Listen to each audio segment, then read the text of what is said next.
Hello, everybody. Welcome to the Full Court Press. I am your host, Drew Duncan. Do not forget that Facebook, Twitter, and Instagram is all at DrewDuncan83. Additionally, you can find me on YouTube. Simply look for Drew Duncan. And, of course, the Full Court Press is on Facebook, Twitter, and Instagram as well. 32 teams, 32 days in the NFL. Today, the focus is the Baltimore Ravens. I'm going to call them the controversial Ravens. Let's get to it. I say they're controversial because obviously last year what happened with Joe Flacco and Lamar Jackson at the quarterback position, right? Throughout the course of the year, we already saw where the Ravens were using Lamar Jackson in almost a Cordell Stewart capacity, right? Remember when they called him Slash? We'd see him at wideout, we'd see him here, we'd see him there, we'd see him do this, we'd see him do that. We were seeing a lot of the similar things for Lamar Jackson last season. They even put him into some drives when Flacco was good and healthy, and they were moving the football, and then they would go ahead and decide to go with Lamar Jackson. Then, of course, Joe Flacco gets hurt. He has the hip injury. Lamar steps in. He goes 3-1 as a starter. Flacco was healthy enough to come back. But in Week 15 against the Tampa Bay Buccaneers, they decided that they were going to go ahead and stay with Lamar Jackson. Now, look, I know that there was a lot of talk last season that Lamar Jackson is not a guy who could throw the football down the field. But if the play design isn't for that, and even if it is that there's nobody open downfield, what's Lamar supposed to do? Throw it into the hands of a safety? I was actually very surprised that they didn't open it up more early on in the game against the Chargers in the wild card round in the playoffs.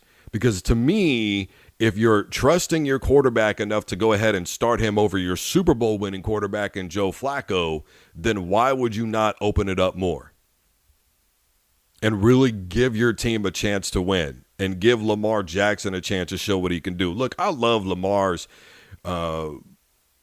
maneuvering skills inside the pocket and outside the pocket. Very smooth, very fluid. He's not always looking to, run the ball right away. He is looking to try and get somebody open. Made some great cross-body throws. I love his release, exceptionally smooth. And he can throw it down the field, provided that somebody is there. The play has to be there. Look, he's a smart quarterback. I'm 75-25 on Lamar Jackson. 75 forward, 25 on we'll see. Again, as I made mention of yesterday on this program with Kyler Murray or Baker Mayfield or Patrick Mahomes or anybody, I'm not looking at one season and going, this is how a quarterback is probably going to pan out in the NFL. Sometimes there's dead giveaways. Other times, not so much. One of the things that they did off the season that I really love was they went out and they got Mark Ingram, right? We saw a lot of those option plays. We even saw some straight-up quarterback sweep plays and power plays from the Baltimore Ravens last year. And I think that the addition of Mark Ingram will take some of the pressure off of Lamar Jackson in the running game last season. I mean, they were running the hell out of the option. And look, you're not going to find a bigger fan of the option than myself, even in the NFL level. You know why? Because I've always said that regardless of how you run it, when run correctly, the option is the most unstoppable play in all of football, period. But at some point, you're going to have to stretch the defense. So what do? They went out and they signed a player from the Oakland Raiders in Roberts.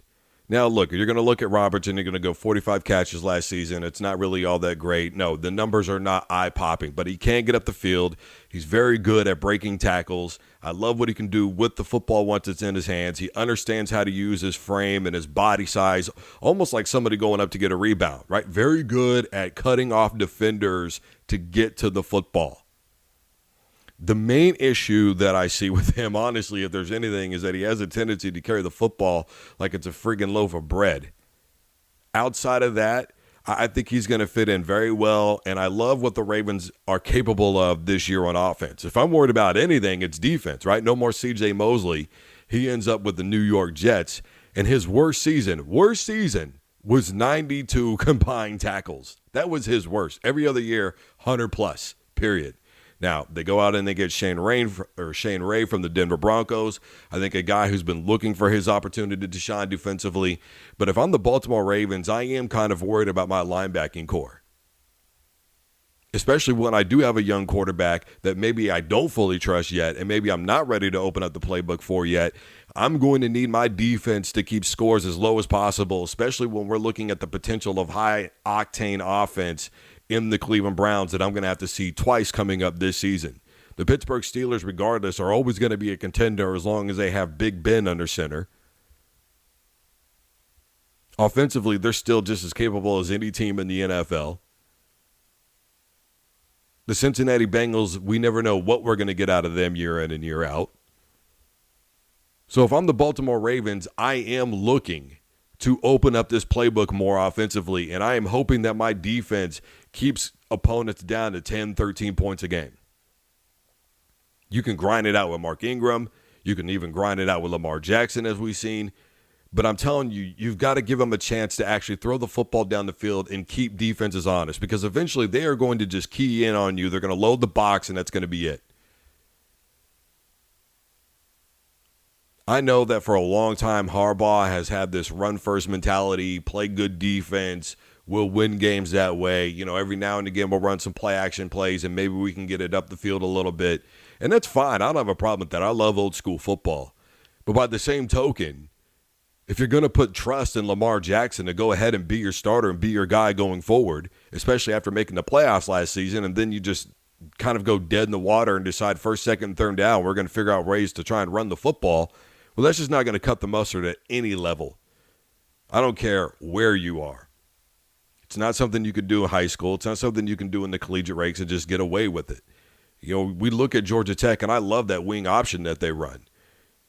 But sometimes it works out for them, and they have great seasons, and other times it doesn't because they don't take enough chances downfield, even though, given that, a few years ago, the Georgia Tech Yellow Jackets had more pass plays of better than 50 yards than any team in all college football. You know why?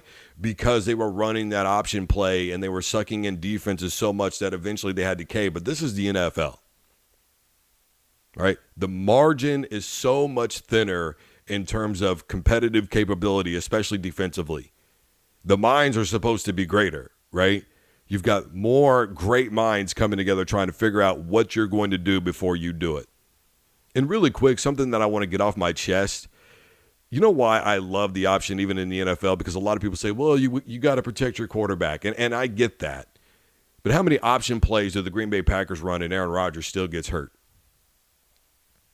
What about Peyton Manning? He wasn't known for his scrambling capability. He got hurt. What about Troy Aikman? How many concussions did he have? I know that you can allude to RG3, maybe a Steve Young, and I get all that, but by the same token, it's not necessarily about that. There are a lot of other things that get into it. Blindside hits. How well is your offensive line pass protecting? It's not necessarily about the risk that you take. It's about the ones that you don't. And I want to see the Baltimore Ravens take some risk. I think that they could win another 10 games this season. I really do. I think right now, their division with the Steelers, Ravens, and Browns could be the most competitive right now in all the NFL. I'm looking forward to seeing what's going to happen in this division because I don't think that there is a clear-cut winner, period. Guys, I am Drew Duncan, host of the Full Court Press, Facebook, Twitter, and Instagram is all at Drew Duncan 83. Don't forget you can find me on YouTube. Simply look for Drew Duncan. Additionally, the Full Court Press is on Facebook, Twitter, and Instagram as well. And as always, don't you dare touch that dial.